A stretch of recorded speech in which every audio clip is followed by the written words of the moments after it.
test. Testing 1, 2, 3, 4, 5, 6, 7, 8, 9, 10. Thank you for joining us inside the guest studio.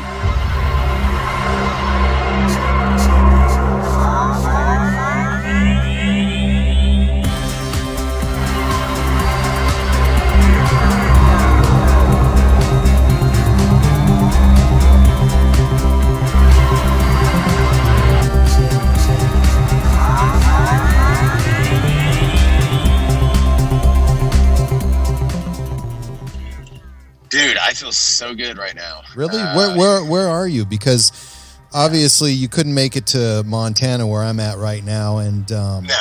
Yeah, which is we consider this the COVID safe zone now. Everybody has everybody has an extra bed though. Is having visitors in Texas, New York, and Florida. So it's pretty amazing seeing all these Texas plates around Montana.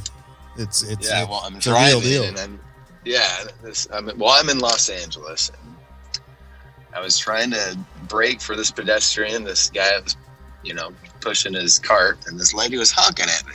Like, jeez, dude, come on. I was waiting for the pedestrian. So how's the traffic there now that this thing is? Since I haven't gotten out much, I'm driving right now. About to get on the 405. It's still kind of a ghosty town. I mean, which is weird. I'm in the valley. I'm not like downtown LA. I'm just kind of leaving Encino and heading back towards Mission Hills, North Hills, Granada Hills. The Hills Have Eyes area. Yeah.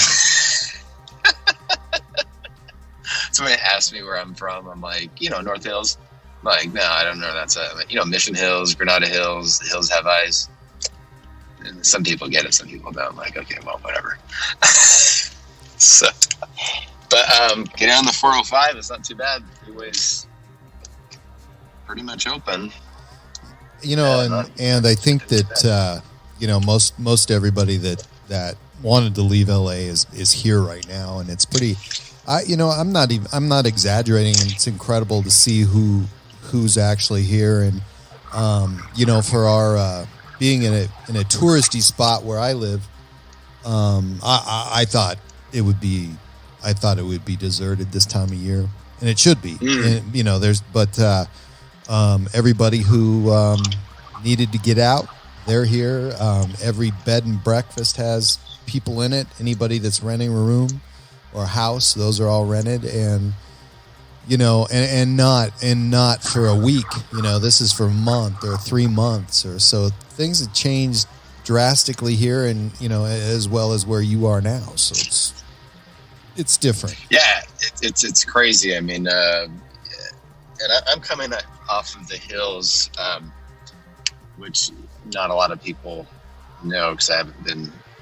Not to say I've been public. Yeah, I've been public somewhat on my Facebook page, but I'm coming off of the hills of helping my sister, who has multiple sclerosis, go and receive stem cell treatment in Puebla, Mexico. Wow! And we literally we did that last year.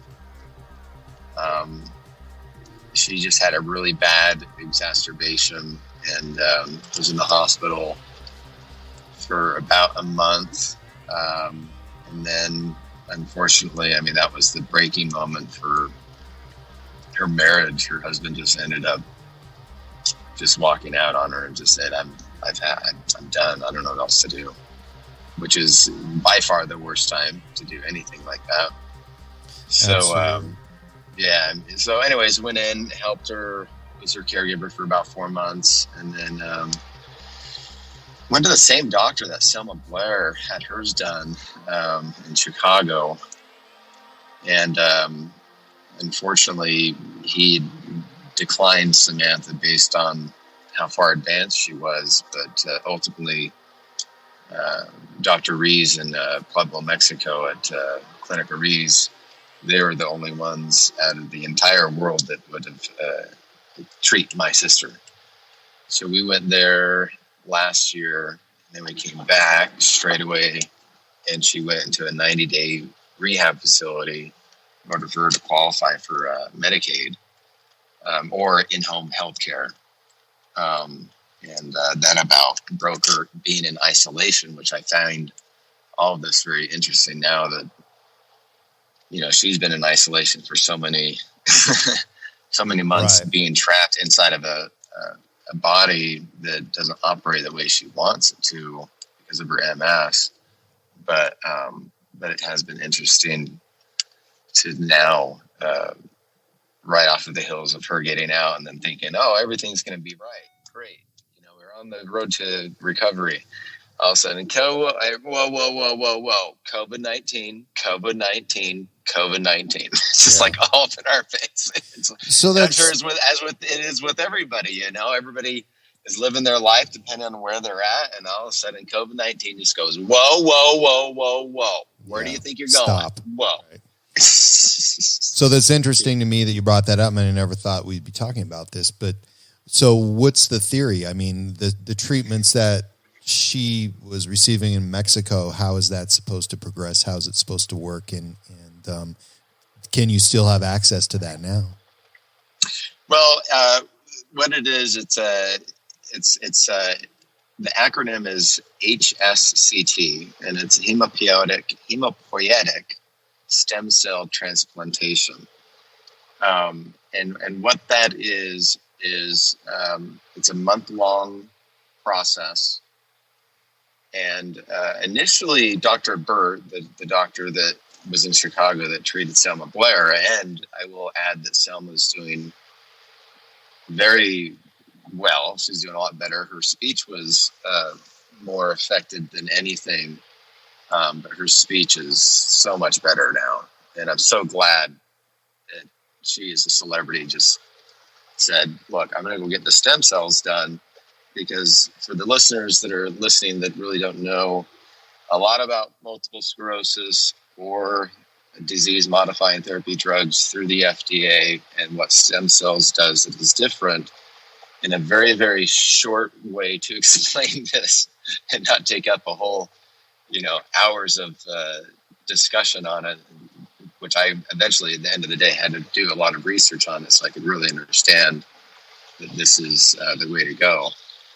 So, in short, and this is the unfortunate part, is that the FDA and Big Pharma and people that have MS have all been taking what is called disease-modifying therapy drugs, and they're DMTs for short.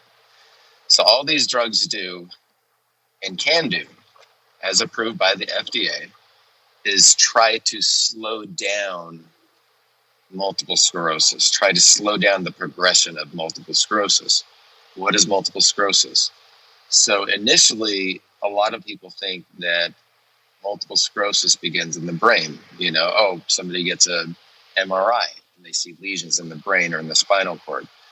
Well, ultimately, it actually begins in the blood. So it shouldn't be, in my opinion, neurological. Still is, which they're trying to understand it from that point, from the lesions, etc.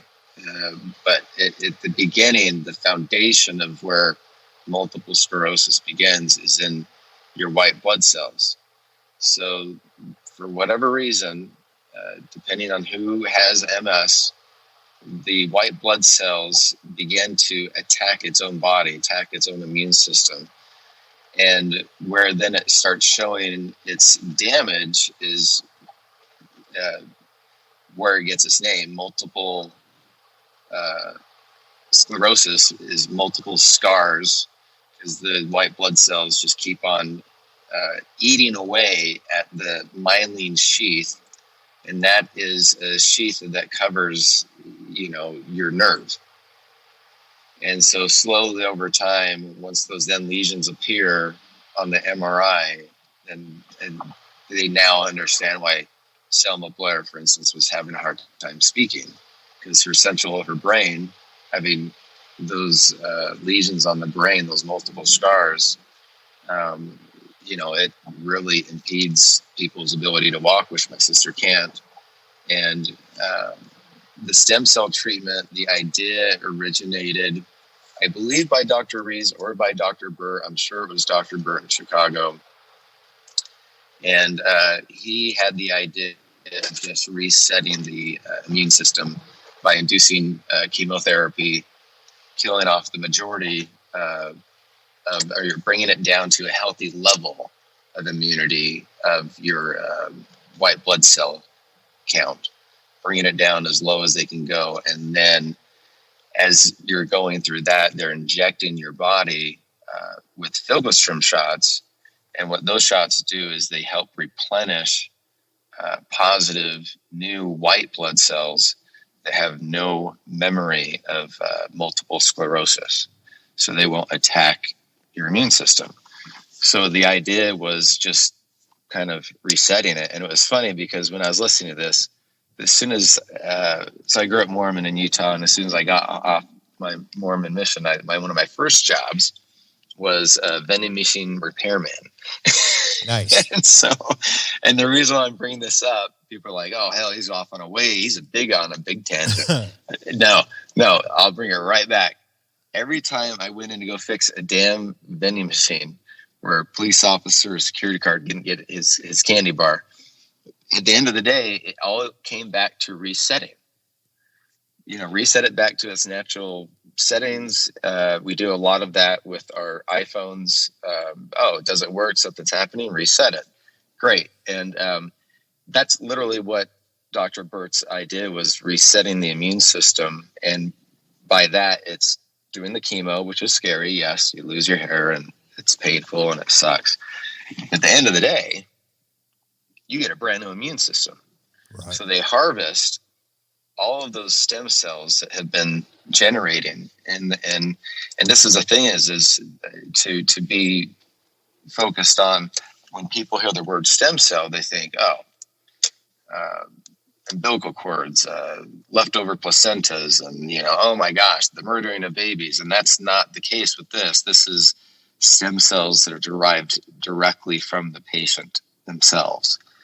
Not from anybody else but themselves. The difference is that they are harvesting and now have the ability to, put them into a machine and know which ones are affected by MS and what ones are not. And they literally then separate the two and then reinfuse those brand new, healthy white blood cells, and then start, getting it into the patient's body, where then we then start replenishing so many blood cells, each and every day. Like we ourselves, the ones that are healthy with an immune system, we have to replenish thousands and millions of blood cells, every month. Just to live. It's crazy. So to see my sister go through get the lowest amount of cells in her and be so weak. And then all of a sudden, September 29th, 2019, and it's funny because that's a leap year date. That's her new birthday. They all sang happy birthday to her because she got a new immune system, and as with everybody else that was there. So, and what this does, this treatment, to compare it to the disease-modifying therapy drugs through the FDA, is that this treatment actually stops the progression of MS in most patients. It stops it in its tracks. And then the patient doesn't have to go on autoimmune immunosuppressant therapies through the FDA, spending hundreds of thousands of dollars through their insurance to get those drugs. And that, to me, has been a huge slap in the face, because the stem cell treatment has been going on for near to 20 years. And in my opinion, yes, other people can get by on disease-modifying therapy drugs and can live somewhat comfortably. But if you're truly serious about actually stopping the progression of the disease, go get stem cell treatment. Because all it is a farce of big pharma and the FDA just, literally just taking money from sick people, and they're just continuing to be sick, and it makes me sick. So it's definitely going to be an advocate for that going forward, and possibly going to be making a documentary on our journey as a family. I think that I'm kind of looking at this while you're talking. They've actually cleared a couple of people of HIV using the same treatment. Mm-hmm. And which that's really interesting too, because it's all related, immune system. And so, yeah, it sounds like there's a lot of different applications to it as well. And you're right that in the United States, it's tough to even begin to use this cutting edge technology, because when people are well, they don't spend a lot of money on medication. So, yeah. And it's for me, I know the FDA and the people that look at something like a stem cell treatment and something that's definitely, I wouldn't say sometimes, well, I can't remember the doctor that interviewed Selma Blair, but he called it barbaric. And it's like, well, I guess it is barbaric because we're injecting poison into our bodies. But at the end of the day, that's what is going to fix the problem. If you do it right and you go to the right clinic. And, the FDA, thankfully, and a lot of things that we're seeing progressing in the, in this world now with technology and the word of, not just the word of mouth, but the internet word of mouth, or everybody goes on and hopefully dissects and sees what is true and what is not true. But what is true, after doing all the research on my own, is that stem cells is the way to go. And the FDA, thankfully, last year, they did approve covering for stem cell treatment. Nice. And so the parameters,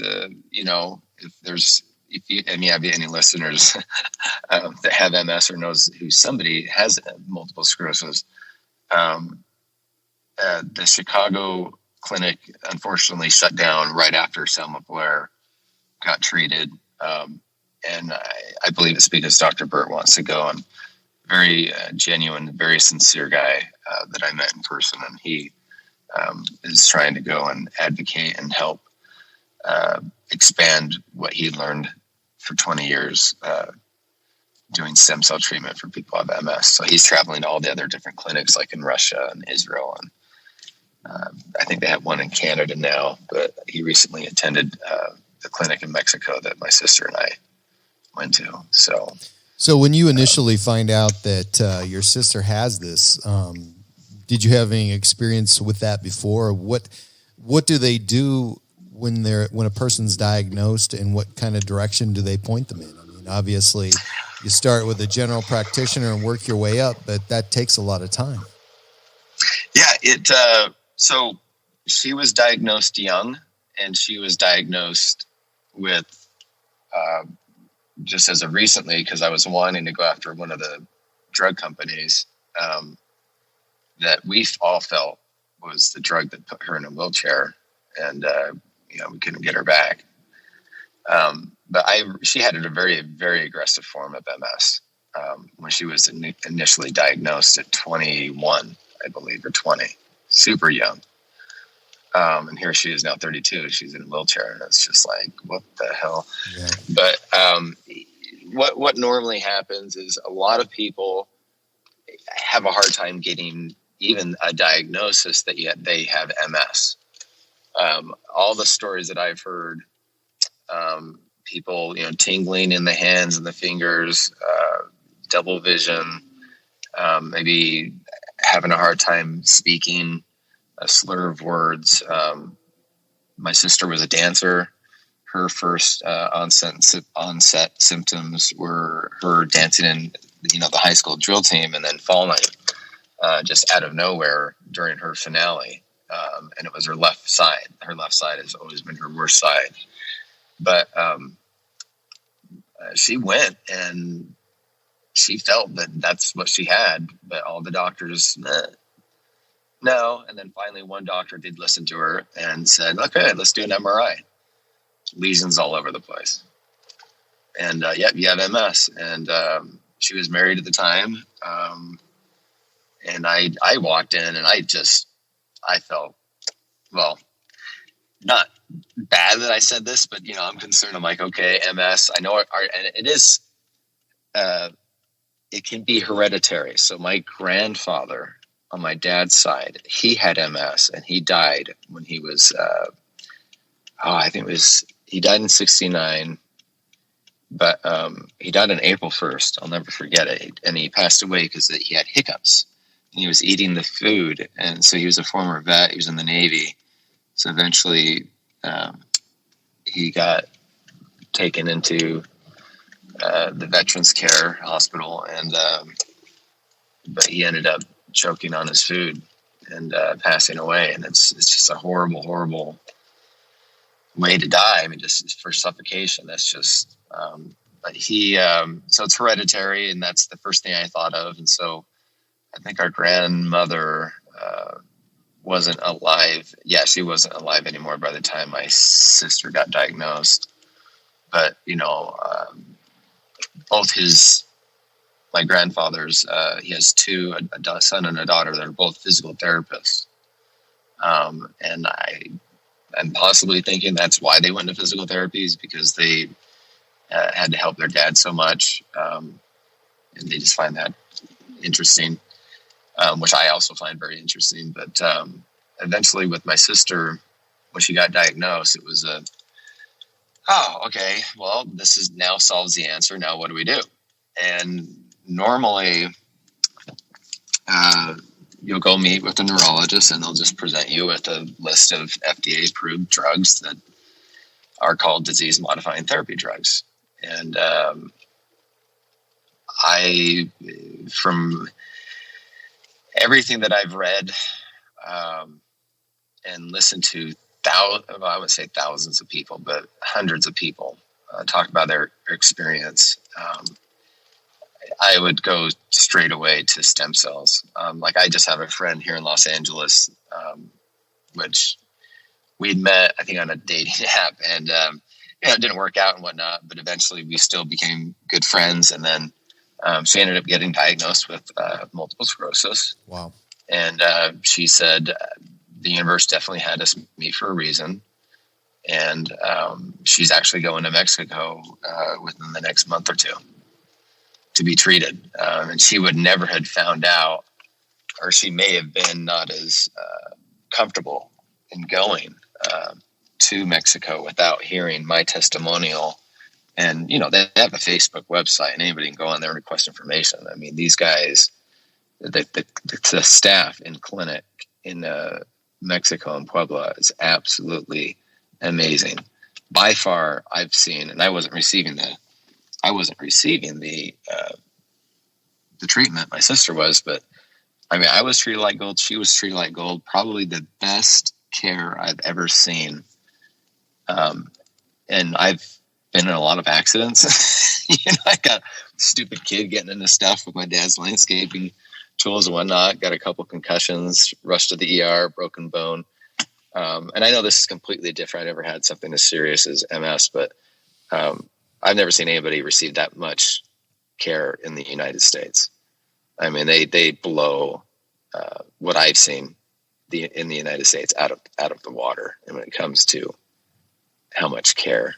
So how did such a place like that get established in Mexico? I mean, what did it originally start out as? Well, so they had a doctor, Dr. Rees, R-I-E-S, which is kind of funny. I laugh at that because we had a kid growing up in school and his last name was Jeff Rees. And we always called him Rees for short. So then I just thought it was just so ironic that we finally go to a hospital where it's going to help, save my sister's life or extend it. And it's hospital Rees. And the reason why I kind of joke and laugh is I believe in the afterlife. I believe, they're right there. They're watching us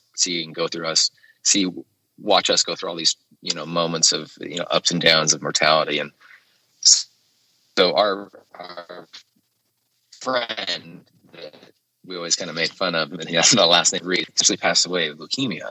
Wow. And that is another like slap face, like wake up, because Dr. Rees, Clinical Rees, they could have treated him for his leukemia with stem cell treatment. And he had no idea. Why? Because he was in Utah, and the Hudson Cancer Institute there at the University of Utah in Salt Lake City, they were like, oh, we'll treat you. We're not going to treat you with stem cells. We're going to treat you with chemotherapy. And I don't know exactly, that's a whole other area that I'm not as, educated in as when it comes to MS and stem cells.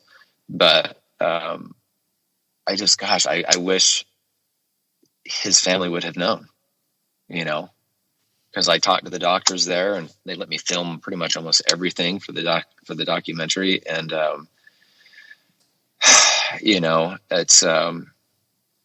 it's, it hurts, because some of these other countries, they have the freedom and the ability to experiment. Not to say that Dr. Burt didn't. He was doing it in Chicago for 20 plus years, or close to 20 years. But the requirements to get into his study was very stringent because of the policies that are put down through the FDA. And what makes me upset with that is that, well, those policies are so strict, but yet the FDA, they're left and right approving drugs and this and that, and it's all money. It's all about money. Even some of the stakeholders that Lemtrada was a drug that I believe put my sister in a wheelchair, and Lemtrada is the company that produced Lemtrada, were trying to get out of, they were finally approved. Initially, they were denied by the FDA, but then they were then approved. But they were kind of skirting and lying about these, testings that they had been doing, like the placebo effect and et cetera. And some of the investors did not know about this, and they tried to not tell the investors that they finally got approved, and they didn't have to pay out because they initially got denied. So these people, they're in the business. In my opinion, yes, I think some people have a good heart and they want to do, help people just kind of get by. At the end of the day, they don't care. They're just in for the money, and that's it. And it just shows right there that this company was, I dug up the whole court documents and read the claim that the guys had against them, and they won. They got their money back. So I'm just, but so you look at it, $50,000, $54,500 for treatment in Mexico. It's a little over $100,000 here in the United States if you're to get treated. But if you're treated, how much did you say it was in Mexico? $54,500. Wow. And here in the States, it's double that, just because of the ratio of Mexican from the peso to the dollar. But once you stop it, so a friend of mine who we'd met, because I come from a very politically involved family, but my aunt, who's still at the House of Representatives in Utah, Carol Speck Monson, she knew of a friend of hers who had MS, and she was the first patient out of the state of Utah that was treated for MS with stem cell treatment.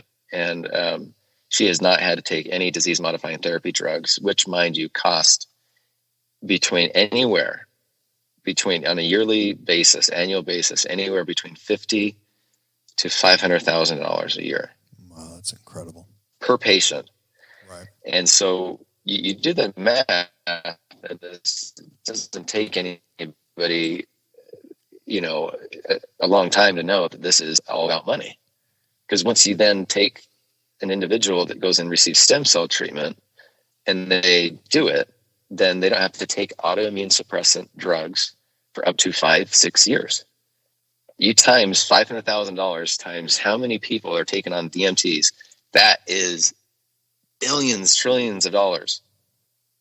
And what is it doing? It's slowing down the disease. It's actually not stopping it.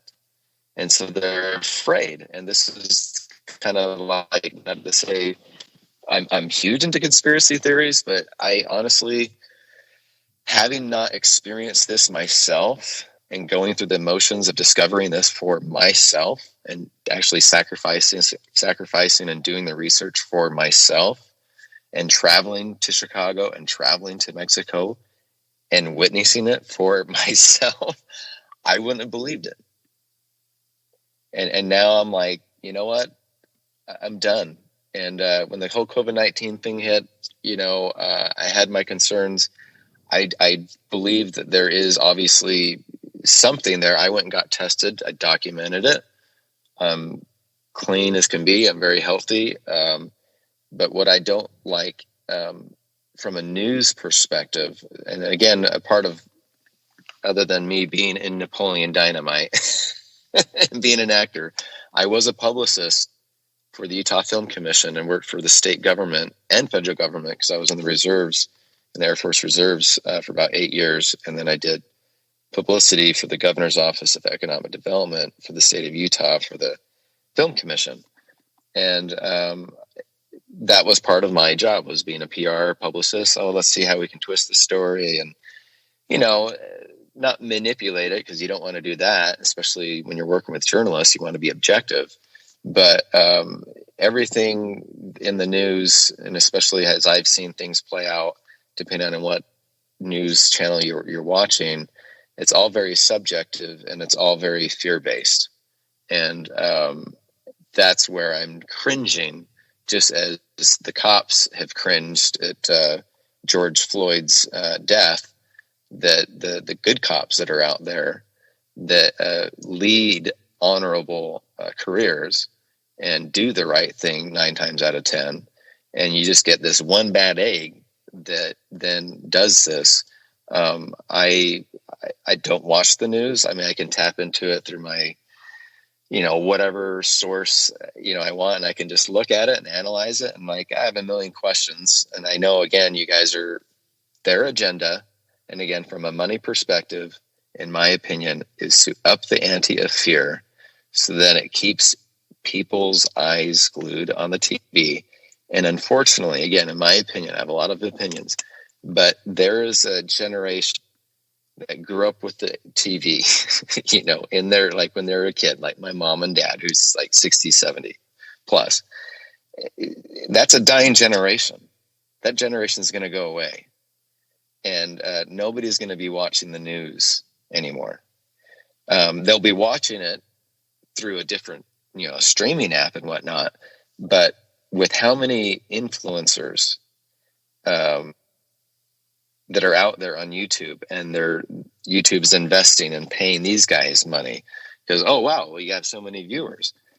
I think this is I admit there's no way this could be a conspiracy theory, or because there's a lot of thousands of people that are being infected, and I see that. But if death is the number one fear tactic that the news uses, this is a bloodbath to them, and they love it.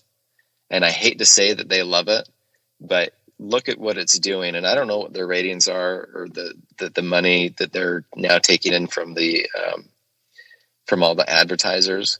But that's a lot of money, and what we do is then we stick people at home, and that's all they're going to do is just watch the news.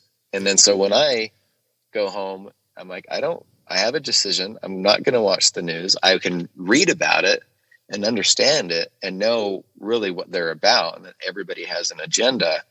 But at the end of the day, this is where I feel bad for people like my mom, who I'm like, well, look, if you go online and do the research and hear other people, like I went and listened to a podcast from Tony Robbins, and he had 2 accredited, accredited doctors on his podcast that had completely different opinions about Dr. Fauci and about how he was handling this. And they felt for him. But at the end of the day, they're like, what people should know is not being told. And that's science. It's I know I'm glad that Netflix came out with a documentary on COVID-19. They kind of just laid it out, and it's very, very well said. And I loved that they made it a little bit more objective, because they talk about our antibodies, people that are not as high risk as the elderly or people like my sister who have a weakened immune system, that if we do get some type of, asymptomatic, I know everybody's like, well, you might be asymptomatic. And I said, and I was at Ralph's, here I am, and I'm with my mask on, and Ralph's talking to this lady, and I'm like, but what about your antibodies? And she had no idea what I was talking about. And I said, your antibodies, your immune system, we are all of our own self-defense system. And so what the news wants you to make you think is that you could become sick and die, which, again, at the end of the day, from a state level, that's what needs to happen. And it sucks because, again, being former military. But what also needs to happen on the flip side of that is educating and helping people understand. Eating healthy, yes, wearing your mask is great, but you got to eat healthy. Don't eat like shit. Don't be, people that eat like shit, and I hate to say it, become diabetics. And then they come to me and they say, and you're talking to one. So yeah, and I may become a diabetic, because I sometimes eat like shit, and I have nobody but to blame myself, So, but for people that come and they say, well, I want an easy way out, get me stem cells, and I'm like, well, they're still working at it, but again, it's a two-way street. I mean, the doctors need to do what they need to do, and the patient needs to do what they need to do. But when the media comes to disseminating information, especially when, CNN, I just call them the bloodbath network, because it's all red, CNN, and I've watched them hundreds of times in my career, and it's all death. They love death, and they just horrible deaths. And by the way, I turn to Fox News. Sometimes they kind of mix it up with some positive news.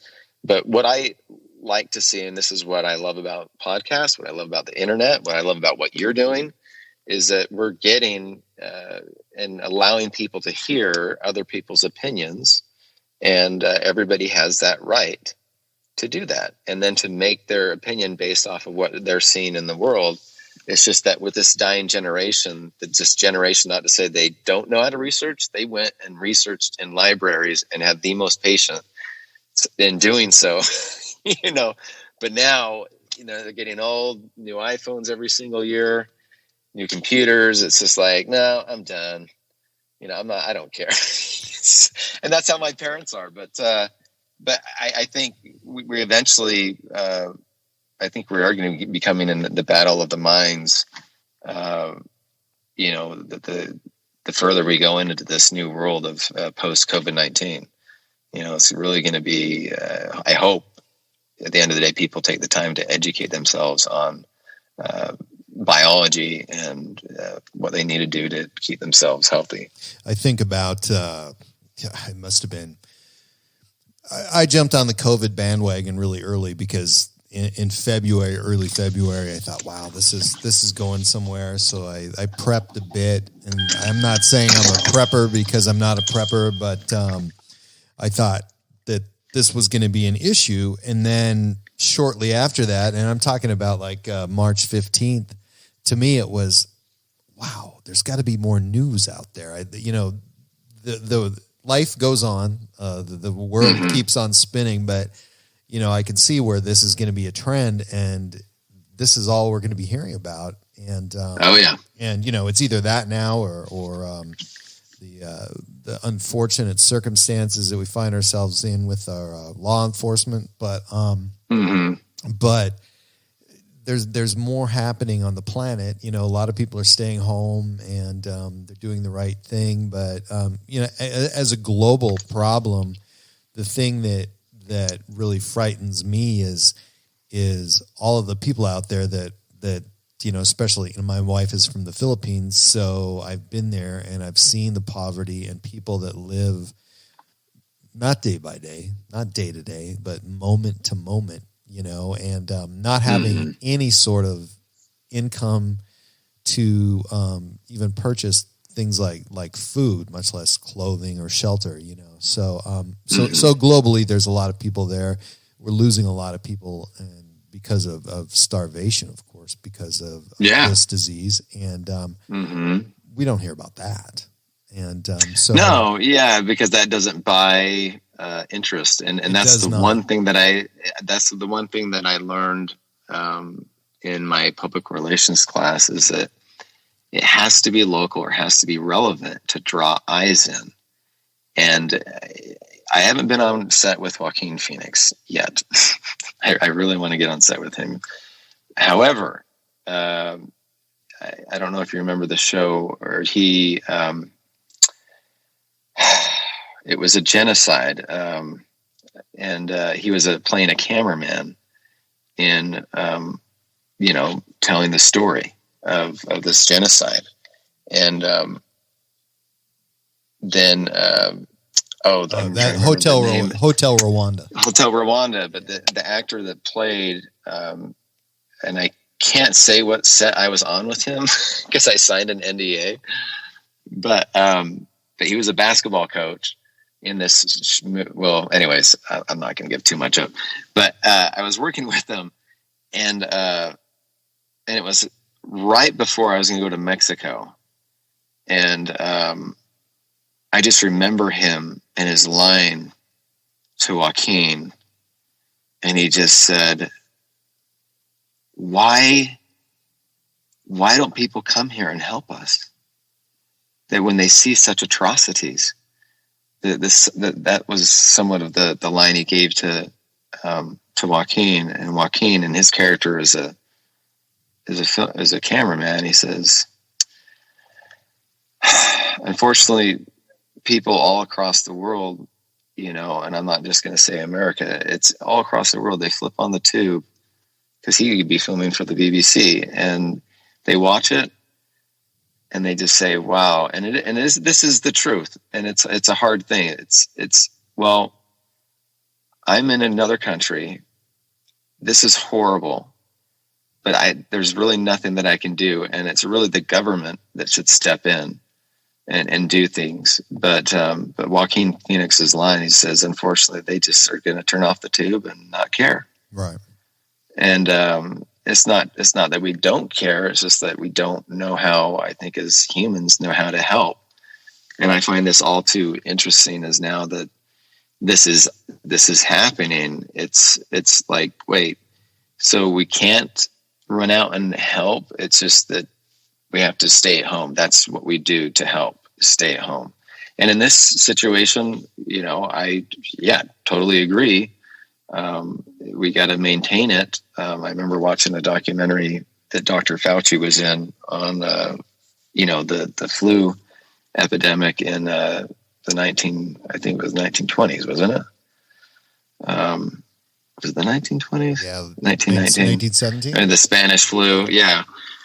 So, just hearing the stories and how quickly it caught on, and how many people passed away from it, and and I look at those guys, I'm like, man, they had it tough. I mean, they probably people that have passed away on, I think, again, believing in the spirit world, looking at us, probably laughing, like, you can call in and you can have anything delivered to your house from Amazon.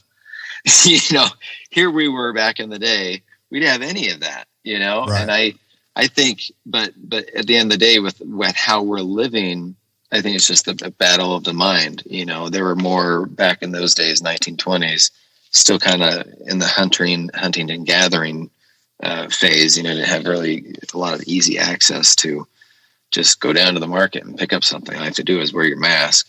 They were literally killing their own food, kind of like what you were saying earlier, with the people that we are losing, the poor that don't have access to, good health, and don't have access to fresh water. And I think it's interesting to me too that we have a choice, because and I think we look at it in hindsight what our choice was. If it would have been March 15th and we would have globally shut down everything for 3 months, things would look dramatically different. But, different countries and even different counties, different cities made different choices. And to me, that's really interesting.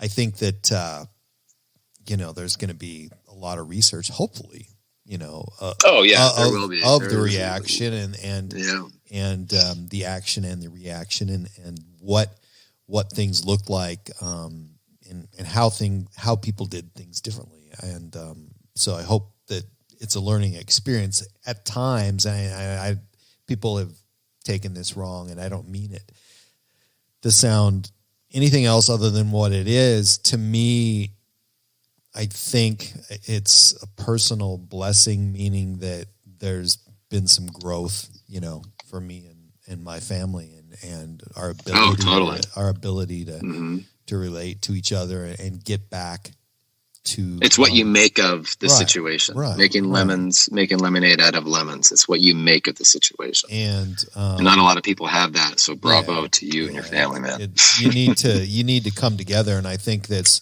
is a huge opportunity. Cue the song right now. Come together. Right now. Right now. But it's an opportunity.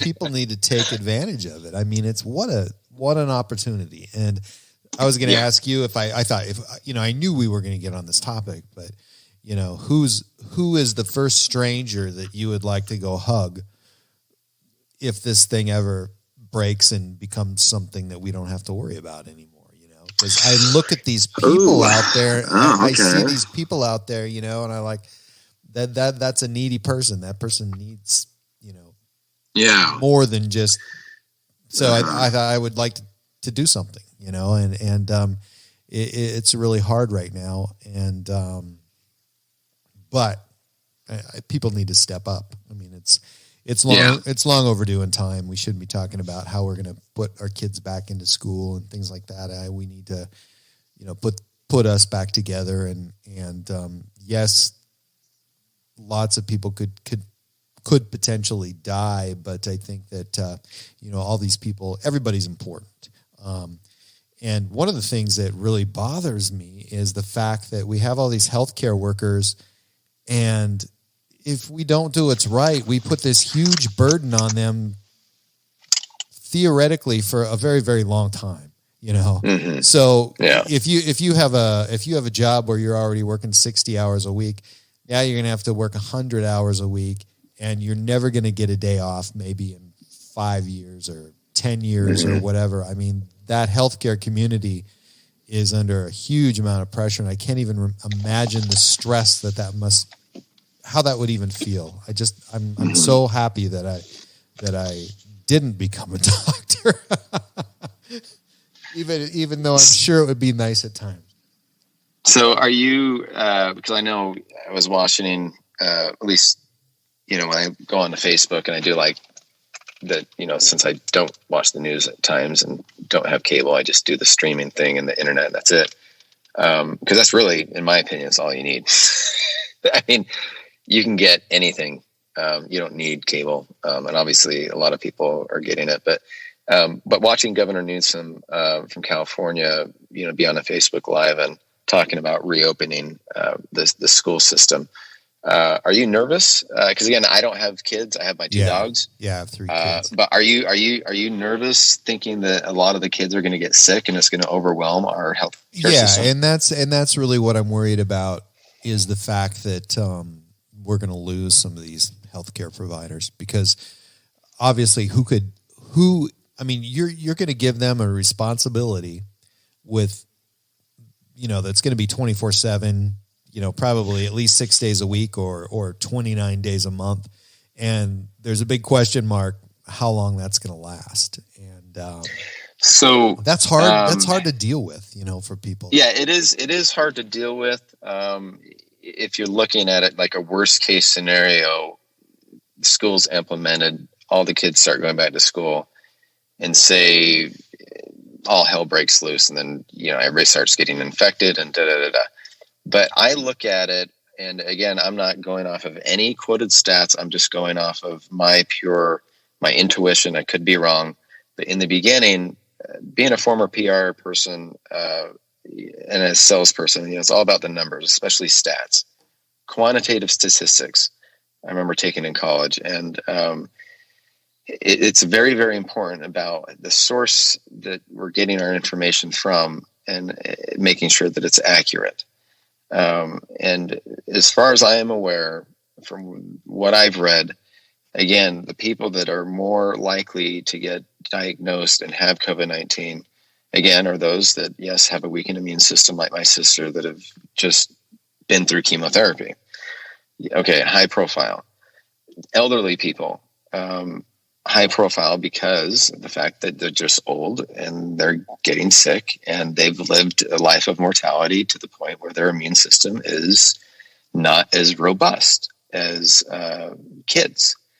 And so it's my hope that depending on however the state of California and any state then says, look, and at the end of the day, I want, and they should give an option to parents to say, whenever you guys are ready and comfortable, you can homeschool. That's your right.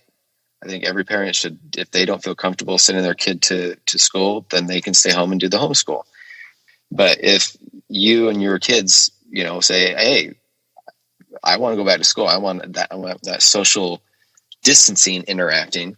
But in my opinion, in the stats that I've read and listening to other doctors, really, it's I know in the news you'll hear these pockets of, oh my gosh, this guy or this girl had COVID-19 and she was young, and she died. And it's like, okay, I'm not discounting that. That's sad, but those numbers are so rare. What people need to understand, and again, I am not a doctor, so don't take this as medical advice or anything, but having researched and worked with a lot of doctors, I am repeating what they've told me, and that is young people, they're young and they're healthy for a reason. They have really strong immune systems and they have strong antibodies. And if the majority of people, the younger generation, which, the news wants to still kind of make us think that we're an obese nation, and maybe we are in certain pockets. But at the end of the day, I think this newer generation, they're being more cautious, especially now with this whole COVID-19, in what they eat and being healthy. And when they do that, then they're creating a strong, robust immune system and antibodies that can then fight off that possible COVID-19 disease. And that's what I want to hear more in the media, is that there's this media that's just, oh, things could get worse.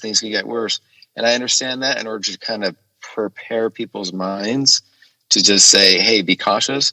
But at the end of the day, mental awareness, mental health, they have to foster and give balance and say, look, there's positive stories from people that live healthy lives, don't need to be quarantined, in which I strongly believe I will do what the government tells me to do based off of the safety of others. That's 100% my belief. I serve this country, and if it affects other people, I will do it. Even though I know 100% for a fact, I don't have COVID-19. I went and got tested. I'm very, very healthy. People may say I'm asymptomatic, but still, this is the education that I've taken upon myself to reaffirm. People need to understand biology 101. I was horrible at biology. I got like a D- in biology in college. I hated it. But now that it's become so important, and especially when my sister is going to literally die, I literally feel like I have a degree in biology now because of everything that I've gone through. And I think it's also much more meaningful to me, interesting enough to kind of have this conversation about just people that do live healthy and will not get affected by the COVID-19 because they have such a powerful immune system where it's just like they wipe that thing to the dust. And that's what my hope is, how, when and if the school systems are integrated, I think it's going to be a success, just based off of most kids being healthy, have healthy immune systems. I know kids can get sick from the flu, and they have the vaccine for that, et cetera. And that's another whole thing. And I know they don't have a vaccine for the COVID-19, but still, at the end of the day, there's still thousands and not millions of people that die each year from Ebola, that die each year from the flu. And what makes COVID-19 different is that it's new, and it's kind of, we're like, well, we don't know really what's going on with this. We're still figuring it out, but still, and that's what makes me upset with the news. I'm like, wow, well, yes, COVID-19 has come and it's hit the world, but yet there's still so many other diseases that thousands, millions of people are passing away every year. And one of the what places, are we doing about it? One of the places I think about too is Africa, and they get hit from every direction. I mean, like you said, there's Ebola, and now they have coronavirus, and it's a livelihood and a life of they're like living in a petri dish. And so one of the things that also strikes me is the fact that, we are so used to now living in a world that has bad things have a quicker resolution, meaning like Desert Storm, we went in and, 3 weeks later it's like over, and we watched it all in the news, and we really worried about it. And the media hit us with this worst case scenario. We were going to lose like 24,000 soldiers a week or some ridiculous number like that. And, but then it was over. And then, the horror of 9/11, that there's a lot of long lasting, trauma for a lot of people that had to deal with that. But, soon there was the next thing that was newsworthy. So, here we are months later, and this is still going on. And I think people are really having a hard time with that and are concentrating on, let's get it over today or this week or, by the end of the month. And I honestly think there was a lot of people who thought, as soon as like April 1 rolls around, we're good. And I especially, and not to say it's to our fault that we're kind of wired now more than ever in the history of the world to have a quick resolution to a lot of things in our life now, because we have so much easy access to the, right. I mean, if you're, not to say everybody has access, but, knowing that Tesla is wanting to launch satellites into the universe to give everybody internet, which hey man, the universe, the world is huge. I don't think it's going to be a big deal. I think it's great. It gives more people to be able to communicate when they don't have the ability to communicate. So I'm totally for what Tesla's trying to do in regards to that. But us individually, psychologically, totally different from 100 years ago, where we're just living in the future. We get answers and we get them quick, and that's how our psyche begins to think. And this is not going to be one of those things. This is science. And I hope and pray to God that, David Icke, have you ever heard of David Icke? No. Okay. So he's a big conspiracy theorist. Anyway. Okay, we're going. Oh, of course I have. You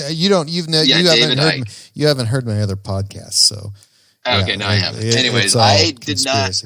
Yeah. Oh, it is. Okay, so I just got introduced to him this year. Yeah, my brother's a big conspiracy theorist. Quite interesting. He is very interesting. What I found even more interesting now, and I just laughed, is that so David Icke and I, we're not the same age, but we do share the same birthday. Right. But I listened to him. He was on, what was it? It's a podcast and kind of like a insert show. He's been on everything. I mean, he's been on everything, but I listen to him say his thing, sometimes I'm like, yeah, he thinks very sensibly, but some things are very just kind of out there, but still at the end of the day, I would have a conversation with them. Sure. But with this conspiracy theory of people that have mental problems and are on meds for mental health. And then you isolate them, right? And then all they do is go on the internet and just feed that conspiracy thing over and over and over again. It's tough on the brain. It's tough on the brain, but it's this then, but I then tend to think, sometimes David, he works in a way that makes you think differently. And I like that because it challenges my thinking. And I love when I'm challenged, so then I can think about it and well, let me come back to that later, because right now I'm not able to make sense of it. But, with his proposal of thinking that there's an upper echelon of, world leaders that are trying to seek world dominance, and take over everybody like we're slaves, it is hard to swallow. But with everything that's happening and everybody being forced to stay home, not forced. I don't want to say that, because people still can leave their home. They just have to wear a mask, and I can go and take my dogs for a walk around the block and not wear a mask because I'm not around anybody. And that's my right. But I think people are going to have a hard time just because of how we are wired now as a society to get things instantaneously. This is going to be hard, and we're just going to have to buck up and be patient. And hopefully, this is what I was praying to God for, and pray that there is no such thing as world dominance, and there is no such thing as these world leaders that are trying to make us all into slaves. And, hopefully, there's, which again, I just find that hard to believe, because it's just the freedom of information that we are all, enjoying via the internet and podcasts and this and that and the other. I think we're going to hopefully get to a resolution, and but at the end of the day, I agree with the doctors. We all have to just up. And again, this is what I learned in the Air Force going through boot camp. It's like, look, yes, we're all in this together, but I remember looking at some of my airmen. I'm like, dude, you guys, okay, 6 weeks in boot camp. That's it. That's all we have in this hell, in this amount. And our squadron was called Hotel Hell, and it was hell. And I just said, look, I looked at all of them like, you guys, if we all just work together and stop making stupid decisions from what we're being told to do, we can get out of this mess. We can be done. It's like, and it was so frustrating, but that's really at the end of the day is what it becomes. It becomes teamwork. Right. And it becomes teamwork. Absolutely, but it's absolutely. 100%. And we all, that's why I'm like, look, I know I'm healthy. I know, but at the end of the day, I'm going to respect the rules, and I'm going to put on my damn mask and I'm going to social distance, and I'm going to be careful, because I am just doing it out of respect and just showing as an example that this is just the way it needs to be. And we need to go like this for certain amounts of who knows how many weeks. Like you said in the beginning of this conversation, you're like, dude, if we would have acted differently as a country, way before this, together, it could have dramatically changed where we're at today. And that's where, I do kind of compare this to MS when I look at my sister. It's you got to attack the disease early, and what unfortunately she did, and along with other people, is that they get the disease, and then all it does is they take these disease modifying therapy drugs and just slows the disease down, and eventually it's going to get really, really bad. And in my opinion, it's like, wouldn't you want to just go straight to the source if it was available at that time for you to say, this will stop my disease? Stem cell treatment will actually stop my disease. I'm in 100%. What do I need to do? And that's what we all need to think right now. Wait, wearing the face mask and staying 6 feet away will actually stop the spread of COVID-19. That's it. If all of us did that, if all of us did that, that's it. We got the masks for the extended period of time that they need, then it's like, great. But what we see in this nation is, which I've found very interesting, is Governor Abbott, it's Texas, and him saying, "Oh, we can do whatever the hell we want to do. We're Texas," and blah, Georgia. Blah, blah. Well, look at you now. Look, I mean, I don't know what the numbers are, but I'm just, from what I've felt and read, even the state of Utah, which I've gone back and forth visiting family, just because I'm like, dude, I need to get out of California, and I had every right to leave, but still, it's like, oh, let's go on party and and I'm like, oh my gosh. Let me switch gears here, just because. Okay. Because I'm really curious about you, and I want to ask you these questions, and sure, I've been thinking about this for years. Oh wow! So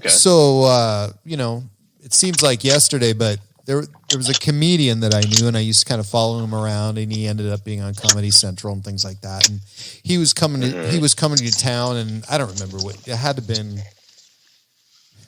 You'll tell me what year it was, but he's up there, and I'm listening, and I'm glad I got an opportunity to hear him. And he starts talking about Napoleon Dynamite, and not one person in this bar had ever heard of it. It hadn't come to our town yet, and so and this was in Montana, so I thought the guy was really funny. So I felt it had to be a good movie, and he was from Idaho, and he was really proud that. This was centered around Preston, Idaho, which I think is amazing. But one thing about that, which is so rare. I mean, you watch some $500 million movie and it's exciting. Maybe Tom Cruise is in it. Who knows? There's some characters, but you don't really relate to anyone in the movie ever. I mean, it's like you're not going to relate to Tom Cruise. You're not going to. But I bet there are some guys out there that probably relate to Tom. Maybe, but in Napoleon Dynamite, every single person in that movie was that character, and you could almost relate or have something in common or almost feel like you've known that person before. And I've never seen a movie like that before. Where those I'm so glad that you said that. That has been a reoccurring theme. Because those were real people. To me. Real people. Yeah. I mean, most of the, it's like, it was like, I like to compare it to like, okay, the farmer that, pretended to shoot the cows. Lyle. And the kids all scream. Lyle. Yeah. Yeah. So he's the real deal. Right. That guy, he is not an actor. Oh no. He is the real deal. Right. And then you come to me where I was like, I want to be an actor. I'm not really an actor. And that was my first audition. And, and I was very naive going into it. So what you did see for me was, and I do, and have told people this a lot, is that when I got on set, I met Napoleon. I did not meet John Heder. Right. I did not know who John Heder was. All I knew that I'm just, Nobody knew who he was then. Well, nobody knew who he was, but I'm just saying, as a person, as an individual. And so I come into this, never doing a film in my life, and I just walk in, and I'm just kind of like, okay, this will be fun. I mean, I did stupid stuff growing up as a kid, making films on my VHS recorder, over the shoulder, but I met him as Napoleon, and he was in character, and I thought he was. Right. I honestly thought that they hired a slow person to play this character. That's and awesome. I'm sensitive to the special needs area because I have a cousin that has Down syndrome. Right. I have another cousin that's mentally handicapped. My sister has MS. And look, us as a family, we all have a big sense of humor, and that's what gets us through having, sometimes dark places, in our lives. And that's why I love Jim Carrey's, that all that humor came out when he was like in his darkest moment with his family. Right. being homeless. And, but what I was getting to is that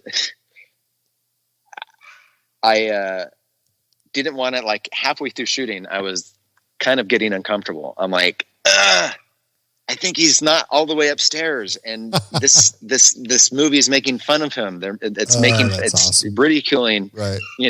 But at the same time, eventually when you obviously read the whole script, it comes to celebrate who he is, and it comes to celebrate his differences and what he would do for his friend and whatnot.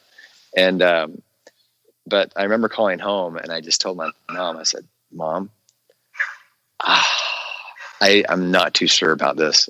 I know it's a movie. I know this. I'm supposed to be acting, but I swear, I don't think that guy's upstairs." And so some of the looks, that's awesome. Whether you liked what I did or not, because some people are like, "Oh my gosh, you're such a horrible actor." I'm like, dude, honest, swear to God, I was happy hands thing. I was still trying to figure it out. I think that was maybe my third or fourth day of shooting, and I just watched this whole thing play out. That was so. And him and Jared going back and forth, and how they're going to do the dove flying away, where he just cuts to.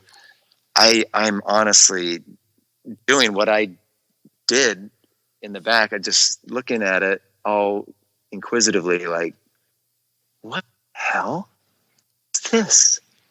What is going on? This is this most bizarre thing. I'm perplexed. I have no idea what to do, but what they caught on camera. And that's exactly what was going through my mind. I'm so confused. I think the beauty of that, everybody, now, when I talk about everybody, I mean, there wasn't a weak person in that whole cast. I mean, there was people that, were in there for a fleeting moment, but you notice all these people. I mean, notice people who are in the background. You're in the hallway of a busy school. Yeah. You see all these other people and what they're wearing. And you see that. And so you were a villain of sorts, but not a villain that people disliked. And I think it was done really, really well because, I think they didn't want to make you out as a villain that people hated, but you were hilarious in the facial the facial expressions were, I mean, worth everything. I mean, it was totally incredible. It said 1,000 words, and every time you had a facial expression, it was always something unique, and it was just spot on. And I was like, does this guy practice in front of the mirror? Because actors do, but and I will say this, I mean, this COVID-19 thing is kind of making me, not to say I'm re-projecting my career as an actor. I might definitely, I want to do this documentary and whatnot, but I'm honestly thinking of doing stand-up. I loved Jim Carrey growing up. Absolutely loved him. I mean, I would go in the mirror and try to pull as many Jim Carrey faces as I could. And then it just wasn't until, because I always had the acting bug on me, but it just took me a while to finally just say, you know what, I'm just going to go do it. And I think I was 20, I was coming out of the military, back from boot camp, still enlisted. And then that was, it was when the Olympics came to the state of Utah. That just made me look at the world in a different way. And I just thought, you know what, I'm going to join the military. Always wanted to do that. Feel like crap for not getting my Eagle Scout. And here I am, grew up Mormon in the state of Utah. Yeah. It's horrible. Got to serve the country somehow. Utah. So, yeah.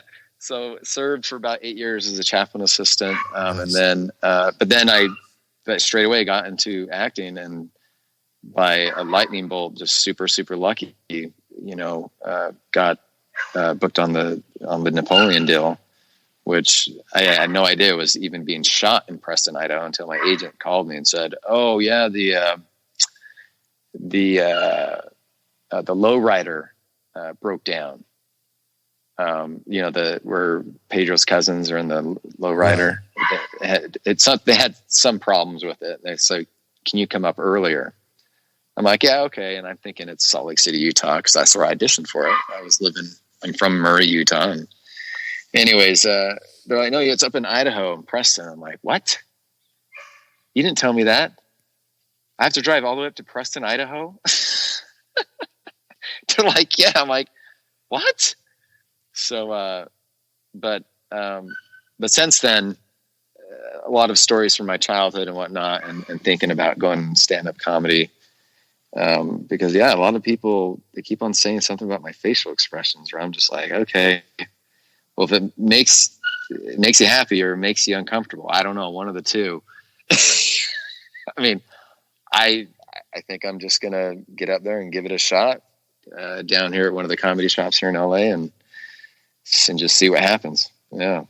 I used to write a lot of jokes, and I wanted to be a stand-up comic. And one of the things that, and when I was telling you, I went to see this comedian, I would go see any comedian that would come through. I would travel and see people, but I wanted to do it so much. And, so I started to write, and, I had to go to Washington, DC, and my family was going to meet me there. And I left early, and their plane was delayed because of a storm. They didn't get in until 3 a.m. So I went to a bar in DuPont Circle that had an open mic night, and there was nobody there but comedians. There was no patrons. Everybody there was a comedian, and great. And they thought I was a comedian, and they basically, everybody took their turn, and everybody got like 7 minutes. And I sat there for 2.5 hours and listened to these guys, and just got so jazzed and pumped. By the time it came to me, I just did it, went up there, I had a great time. For some reason, they had gotten it in their mind and started using me as a prop, that I was some rich guy from Georgetown in DC, which was so far from the truth. So, so luckily when they found out I was from Montana, it was just, that was a funny thing to them, because, not being from Montana, I mean, everybody has this image of what Montana is. I mean, you grew up in Utah, and it's, there's a lot of rural in Utah and Montana. And my first Mormon missionary companion in the missionary training center, he was from Montana. Right. Yeah, Montana is such a different place. So people that grew up in Washington, D.C., there's no clue there. So just the fact that by default I was from Montana, and that was just a funny thing. And is pretty funny. I never did it again, and I never will. But it's like either that's what I've heard. It's like do it. It's like jumping off a cliff. Like each year I go up river running. We call it river running. I don't know, river rafting down the Snake River in Wyoming, and we're going there this August. But it's like jumping off a cliff. You just got to experience it just to see. Yeah. If you like it, keep doing it. It's cool. But I know that you need to get laughs, and you need to actually. But anyways, at the end of the day, it's something that I'm going to do. I just don't know when. But I've been writing up a shitload of material since I've had all this time in COVID-19. So we'll see if people resonate with what I'm going to say. So I saw something on YouTube, and I'm not sure what this was, but it would look like a news clip. This is what I got from it. Your house was broken into, and you put the perpetrator of that crime in the hospital, or I'm using artistic license, but what was that? No, yeah. Well, I was robbed in the middle of the day. Wow. I was finishing up my degree at the University of Utah, and I was living in a suburb called Holiday, Utah. Lived like in a big frat house, like 8-9 guys lived there. Cool. Was coming home from work. I was selling speed reading programs at the time over the phone. And it was a really good speed reading program. But anyways, I decided to come home and take a nap. I was going to go to Costco and get, the $1.50 hot dog and the drink. But I'm like, I'll go home and take a nap. So I go home, and I literally walk in on a guy in my room stealing. Like, he had already hit my roommate's room, had all this stuff laid out. And then I was just coming to him being in my room. And he literally was caressing my laptop like it was a baby. Wow. And that literally was my diploma, because that's my degree. Yeah. And I remember telling myself, because, you know, back in when I was young, I had a lot of stuff stolen. You know, my stereo stolen out of my Honda Accord, those are notorious for being stolen all the time. But, you know, it's just like you get so, it's such a violation that I vowed to God. I said, if it's safe, I will go after a guy or a girl or a transgender or whoever that's taking my shit. If it is safe, I'm going to go after them. So what happened was, I go in, he has my laptop. I'm thinking, I was super courteous and nice going into the situation. I thought he was the cable guy, you know, the internet guy. I'm like, hey, can I help you with anything? And you know what he does? He comes straight over to me and he just looks me right in the eye and he goes, I'm going to shoot you, bitch. Wow. And I just said, well, that escalated quickly. I'm like, that escalated quickly. And so then I put up my hands, was in a North Face, like puffy jacket. And this is right after, you know, which I got, you know, I have PTSD from gun violence. My cousin was murdered in 96. You know, he didn't have a gun, thank goodness, the guy that was threatening my life. But we just had a mass shooting at one of our malls on Valentine's Day, Trolley Square. And this was literally just following up. And I'm thinking, holy crap. I mean, this is the first real time that I've been threatened with my life.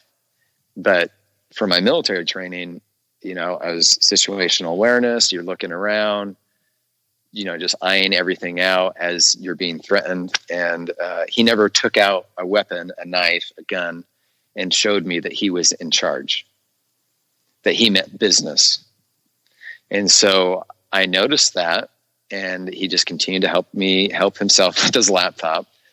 And then all I can compare it to after this is, you know, when a dog has a ball in its mouth and you kind of flinch and you go after the dog and the dog flinches back.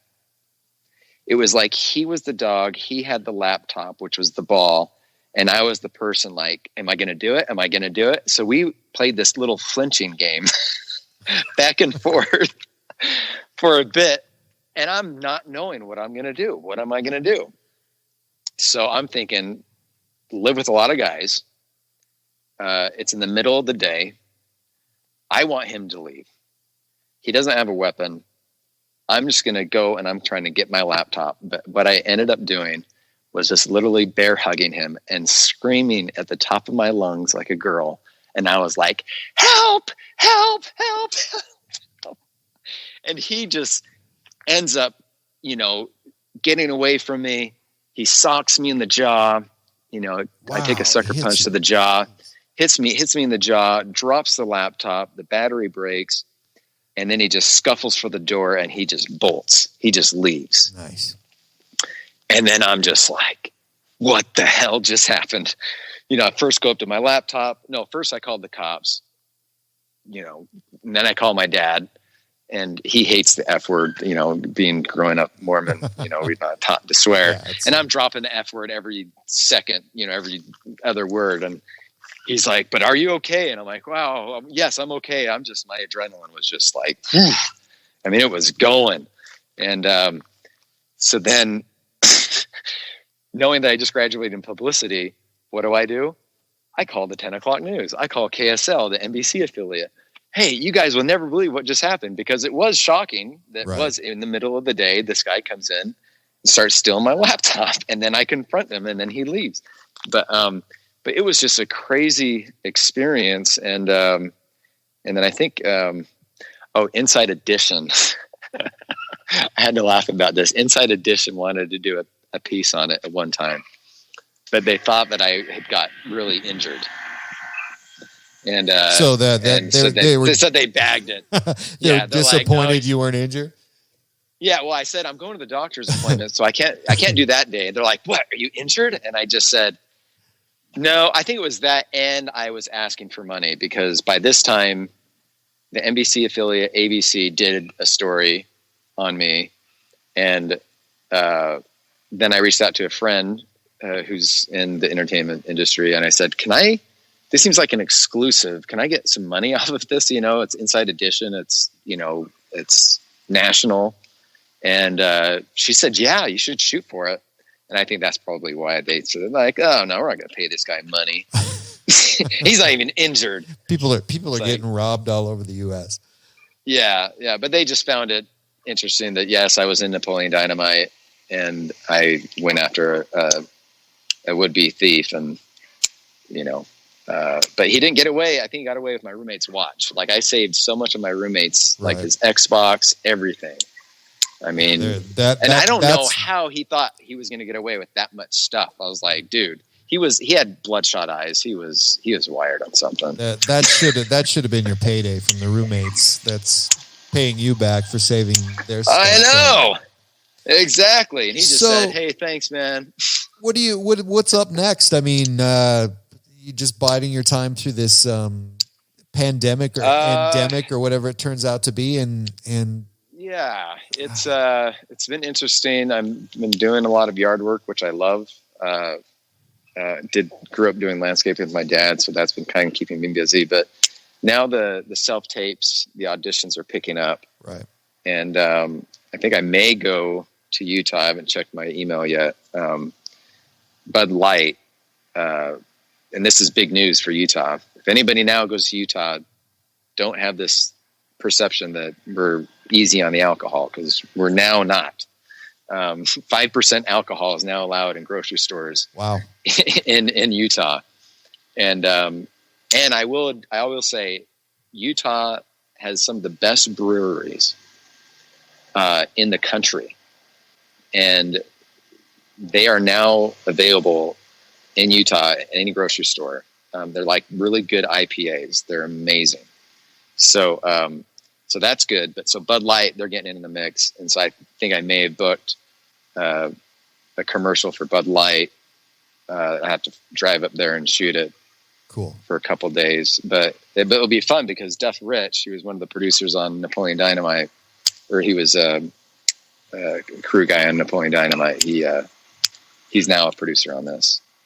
So I saw that car commercial you did, and being back in the day, this is long ago. I sold cars. Oh yeah, I sold cars for a year. You captured that, perfectly. That's very funny. Very funny. Okay, good. Yeah, that was my first commercial. It was just a local commercial, and I like the filmmakers. I like how they kind of cut the music to it and whatnot. And but yeah, I haven't really. But other than commercials, I'm crossing fingers, and really I'm hoping that this show that I did in the Middle East in 2017, it's a science fiction, it's the first sci-fi show to come out of the Middle East. Hasn't been picked up yet. The first season's fully cut. They had some problems going into it, but I'm hoping with all now the reduction of people not being able to shoot, that a network picks up on it, because it's already ready to go. And then I would be excited, because then can't disclose too much because of the NDA, but my character gets introduced towards the latter of the first season, but the second season, he becomes a little bit more of a central figure in this show. And we're still, as a cast, we all still talk to each other and everything, and it's a very tight knit group. But I'm hoping that gets picked up, and if the ratings are good, go back to Doha, to Qatar, and shoot more of Medina. I don't know if they put the trailers on IMDb, but we premiered it at Comic-Con, and we had standing room only to close to, I think it was like one of their main rooms, which was held over 4,000 or 5,000 people. And, but we have some names in there. Natasha Henstridge from Species, and, which I didn't recognize him at the time. He had a small part, I think, in the first couple seasons. But Bobby Carradine, Revenge of the Nerds. Yeah, absolutely. Yeah, so him and I are really good friends now. That's cool.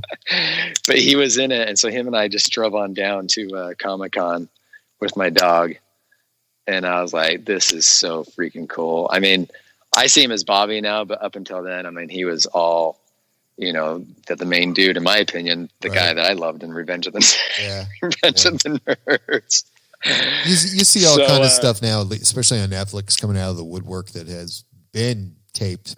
I've been watching Baskets with Zach Galifianakis and that. Oh, that yeah. I haven't seen an episode of that yet. It's very, very good, and it just came out of nowhere, and the first episode was like in 2016, and so those things are coming out, and I think it's a good chance for people who have done things like you in the past for that to happen. Yeah, it's just a matter of timing and what the network is looking for. The interesting thing about this one, which I like, the Medina show, it's half Arabic, half English. Wow. So it really gives you that. I think that's more of like because I did have an opportunity, a chance to go out and pitch a TV show to a lot of the bigger, cable networks like Showtime and HBO and Amazon and Stars. But I think it will probably cater more to like a Netflix or an Amazon Prime, if we're so blessed to get into one of those, or Hulu, Well, I think Hulu would be a good match. Wish you luck on that, because I'd love to see it again. And damn it, that best movie. It's just what a pleasure to be able to talk to you about that, because honestly, that's going to be a movie that I'm going to watch, till the day I'm gone. And it's weird. Do it with my kids. And it's seeming like that. Here we are, 15 years later. It's iconic. And it's unbelievable. Yeah. And the last thing, maybe I'll leave you with this, but it was kind of a funny story. But so Good Day Australia. And that's why, I like talking Australian, because I was thinking, I have that Australian look. I did my DNA. I'm like, obviously a huge British, 60%. 20% German, 15% Irish, Scottish, and then Norway, or Norwegian. But the Australian accent. So Good Day, Australia, whatever it is, they reach out to me out of nowhere. Hey, we want to interview you for the 15-year anniversary of Napoleon Dynamite. It's a big following there. Napoleon does have a big following in Australia. And I can see why, because it's kind of like backwoodsy, a lot of people just got the humor. So, but I was really surprised. They're reaching out to me. I'm like, I was just like the douchebag. I'm like, why talk to me? I'm like, why not reach out to John or whatnot? But I was like really honored. I'm like, wow, okay, you guys have reached out to me. So they reached out to me, and they're like, yeah, just go down to the Fox studios, and we're just going to interview you, and be obviously a time delay, because of whatnot. So then they're like, feel free to talk about the movie and then other projects you have coming up. I was like, okay, but guess what happened? So I got cut from the interview by what celebrity? We'll play a guessing game. Who do you think I got replaced by? From Napoleon Dynamite? This interview. Not from Napoleon Dynamite. Oh, it's an A-list star that he could not do any other day other than the day that I was available, and they wanted to interview me. So he took my slot. No idea. I couldn't even. Is it this person Australian? Yes, he's Australian. I'll give you that. And he's an A-list actor. Wow. I should cut it down maybe a little bit. Hugh Jackman. Keith Urban. There you go. Good job. Nope. Hugh Jackman. Was it Hugh? You got to be kidding Hugh me. Jackman. Yeah, I was like, dang it. And so I was like thinking as a follow-up, not to even, if you even saw the movie, but I've heard, I haven't been on set with him yet, but heard he's a great guy, and whatnot. I was going to make a joke and say, I'm going to send Napoleon up. I'm going to have Napoleon go back up with his uncle in Alaska hunting wolverines. You freaking idiot. Steal my spot, Hugh Jackman. Ugh. Yeah, he's huge. And I know, he's huge. just think of yourself as not quite as huge as Hugh Jackman. I just thought it was just a great experience just to be denied by Hugh Jackson. It's like, now, hold on, mate. I know you think you're important, but you are just the douchebag in Napoleon Dynamite. Hugh Jackman, he is from our country, and you are not. So we're going to have to side with Hugh. But they were super nice. Yeah, they were great. Yeah, I love their talk show there in Australia. Well, of course, I wish you all the best luck in the world. Dude. And when you are bigger than Hugh Jackman, don't forget about me and hit me up, and we'll do it again. We'll see about that. Thank you very much. Yeah. You're welcome, brother. Have a great night and stay safe, man.